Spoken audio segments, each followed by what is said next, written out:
Augalai, kurie dažnai naudojami GLP-1 palaikymui. Video apie GLP-1 vaistų vartojimą menopauzės laikotarpyje jau rasi mano kanale.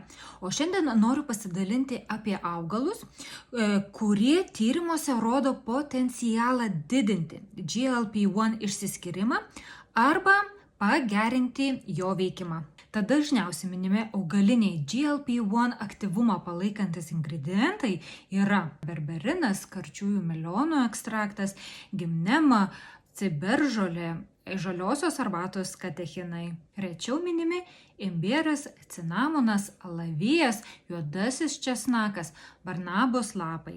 Šiuo metu GLP-1 maisto papildai yra labai plačiai paplitę ir juos lengvai galite įsigyti internetinėse parduotuvėse. Bet jeigu turite tam tikrų sveikatos problemų, tikrai rekomenduočiau pirmiausia pasitarti su savo gydytoju.